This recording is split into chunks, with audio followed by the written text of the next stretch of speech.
हम बात कर रहे हैं सौरभ जोशी के बारे में। इनका जन्म 8 सितंबर 1999 को कौसानी के एक छोटे से गांव में हुआ, जो डिस्ट्रिक्ट बागेश्वर, उत्तराखंड में स्थित है। परिवार में सौरभ के अलावा उनके पापा, मम्मी हेमा जोशी, भाई साहिल जोशी के साथ साथ उनके चचेरे भाई पीयूष, दादा और दादी जी भी रहते हैं। सन 1997 में उनके पापा काम की तलाश में दिल्ली आ गए थे। क्योंकि परिवार की स्थिति उतनी अच्छी नहीं थी, इसलिए उनके फादर दिन रात मजदूरी करके घर का खर्चा चलाया करते थे। दिल्ली में कुछ साल बिताने के बाद उनके फादर हरियाणा डिस्ट्रिक्ट में स्थित हांसी शहर में चले आए, जहां वह घरों में पीओपी का काम किया करते थे। परिवार का खर्चा चलाने के लिए उनके फादर ने दिन रात काम किया, लेकिन अपने बच्चों के लिए उन्होंने कोई कमी नहीं की। चलते उनके फादर को कई बार घर बदलना पड़ा। करीब 9 घर बदलने के बाद फाइनली अपने किराएदार से उन्होंने मकान खरीद ही लिया, जिसके फलस्वरूप सौरभ ने अपने क्लास 12 टीएच तक 5 स्कूल बदल दिए थे। वो पढ़ने में एक एवरेज स्टूडेंट थे, इसीलिए इंटरमीडिएट में मार्क्स उतने अच्छे नहीं आए। तो अब उन्हें अपने फ्यूचर की टेंशन सताने लगी। वो परेशान थे कि अब आगे क्या किया जाए। दोस्तों और रिश्तेदारों के सलाह के बाद उन्होंने आर्किटेक्चर करने की सोची, इसलिए वो इसकी तैयारी करने के लिए दिल्ली चले गए।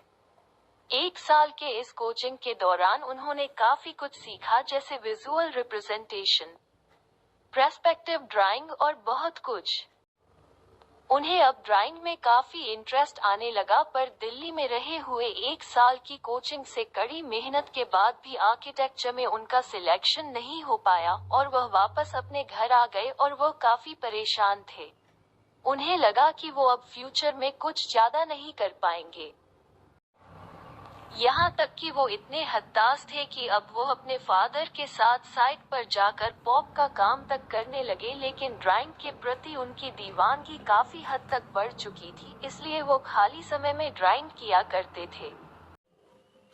यूट्यूब जर्नी कहते हैं वक्त सबका बदलता है। बात है 2017 की, जब उनके एक भाई शुभम जोशी ने सौरभ के स्केच और ड्राइंग देखने के बाद सौरभ को सलाह दी कि भाई तुम काफी अच्छी ड्राइंग बनाते हो, तुम्हें इसे दुनिया को दिखाना चाहिए, इसलिए तुम यूट्यूब पर एक आर्ट चैनल बना लो।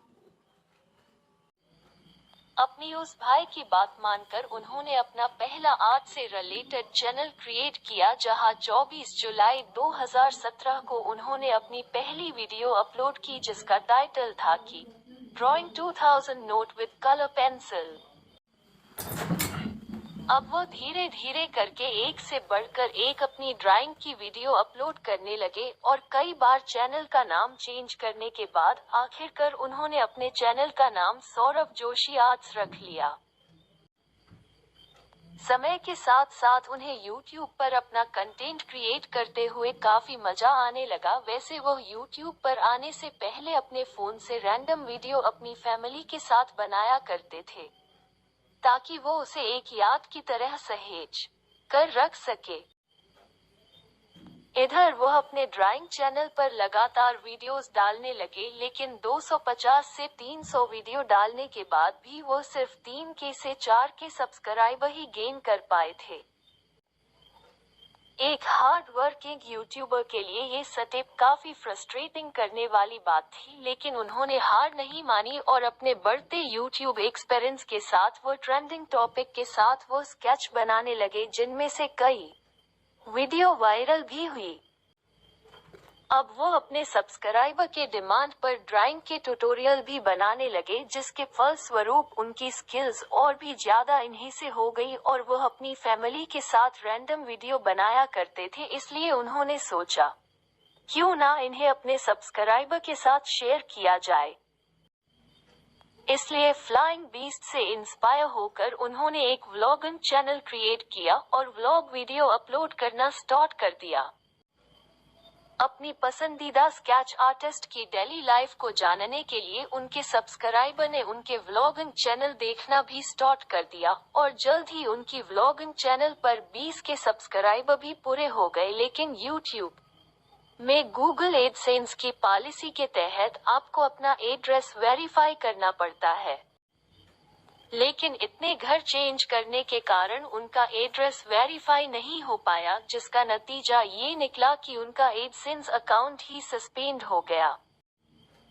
इसलिए उन्होंने फिर से अपना एक व्लॉगिंग चैनल क्रिएट किया। यूट्यूब के मोनेटाइजेशन के सारे स्टेप्स को क्लियर करने के बाद भी उनका एड्रेस फिर से वेरीफाई नहीं हो पाया और ये चैनल भी डिमोनेटाइज हो गया। लेकिन कहते हैं ना, हार मत मानो, लगातार प्रयास करते रहो।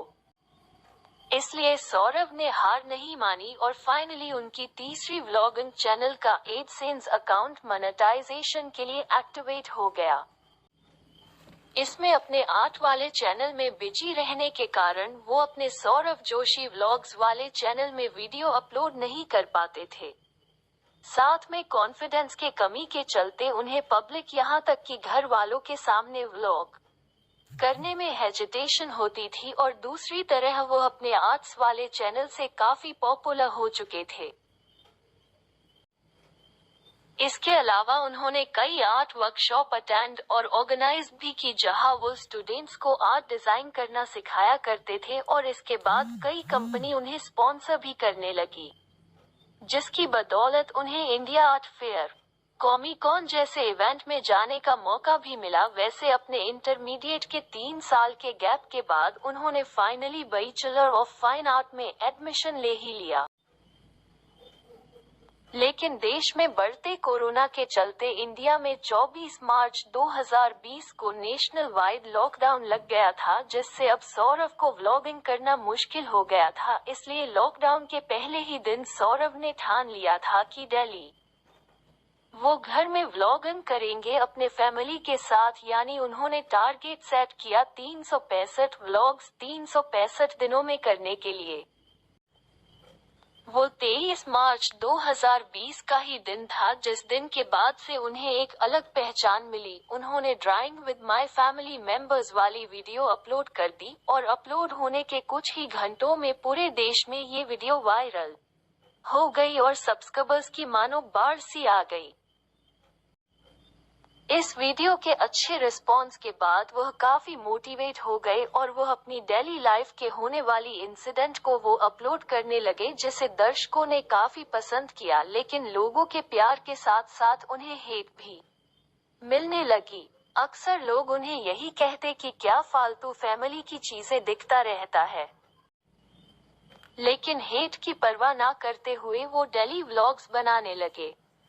उनकी वीडियो में उनकी सिंप्लिसिटी और डाउन टू अर्थ की पर्सनालिटी की वजह से लोगों को उनका कंटेंट काफी पसंद आने लगा। लोग उनके व्लॉग से अपने आप को काफी हद से कनेक्ट करने लगे। ऊपर से पीयूष की नटखट हरकतें और ऊपर से मम्मी जी की डांट, पापा जी का प्यार और दादी जी का स्वैग एक अलग ही लेवल देखने को मिलता है, जो सौरभ जोशी व्लॉग्स में 4 चांद लगाता है। और सच में उनके व्लॉग्स काफी एडिक्टिव होती है। वो अपने आप को अपने ऑडियंस के साथ काफी अच्छी तरीके से कनेक्ट करते हैं और कई लोग उनकी वीडियो से रिलेट करते हैं। इसके बाद इन्होंने YouTube के काफी माइलस्टोन को कंप्लीट किया और फाइनली 26 जून 2021 को वो इंडिया के नंबर 1 व्लॉगर बने और सौरभ जोशी पूरे देश में ही नहीं बल्कि पूरे वर्ल्ड और अपने राज्य और देश का नाम रोशन कर रहे हैं। सौरभ जोशी के बारे में कुछ फैक्ट्स। एक, सौरभ जिस फेवरेट स्केच पेपर में अपना ड्राइंग किया करते थे, आज वही स्केच और ड्राइंग ब्रांड इन्हीं आल्टो इनके द्वारा बनाई गई अम्मा जी के ड्राइंग को कवर पेज यूज करता है। 2 नंबर, टीन एज में सौरभ इमो बॉयज फैशन से काफी इंस्पायर्ड थे। 3 नंबर, सौरभ के चचेरे भाई पीयूष का भी बहुत बड़ा हाथ है। उनके व्लॉगिंग की सक्सेस में व्लॉग्स के बीच में नटखट शरारतें करना और कॉमेडी करना काफी हद तक उनकी पॉपुलैरिटी को बच्चों के बीच बनाता है और हर सुबह उनके वीडियो का इंतजार लाखों लोगों को रहता है। तो दोस्तों, सौरभ जोशी आज एक नाम ही नहीं बल्कि एक ब्रांड भी बन चुका है। अपने डेडिकेशन और हार्डवर्क कंसल्टेंसी की वजह से आज ये इंडिया के नंबर 1 व्लॉगर है। उन्होंने आज समय के साथ कदम मिलाकर अपनी ये सक्सेस अचीव की है। उनकी वीडियो में झलकने वाला उनका behaviour, down to earth personality, humbleness, simplicity, show off ना करना उन्हें सभी व्लॉगर से अलग बनाता है। उनकी वीडियो को देखकर एक अपनापन सा फील होता है, कुछ ऐसा कि मानो वो हमसे कितना रिलेट करता है। लेकिन एक समय में उनके परिवार की हालत उतनी सही नहीं थी कि वह रहने के लिए घर तक अफोर्ड कर सके, लेकिन आज सौरव की हुनर की वजह से उनका पूरा परिवार अच्छी तरीके से अपना जीवन यापन व्यतीत कर रहा है। और इतनी छोटी सी उम्र में सौरव इतना कैपेबल है कि अपने दम पर लग्जरी गाड़ी और माकन तक खरीद लिया है। वो कहते हैं कि जो मेरे मम्मी पापा का सपना है मैं उन्हें पूरा करूंगा। उनके पेरेंट्स की मुस्कान बताती है कि उनके बेटे ने उनका नाम कितना रोशन किया है। तो दोस्तों, जिस तरीके से हमारे माँ बाप राजकुमार या राजकुमारी की तरह पालते हैं, उसी तरीके से हम सभी का फर्ज बनता है कि उनके बुढ़ापे में हम लोग उन्हें राजा और रानियों की तरह रखें।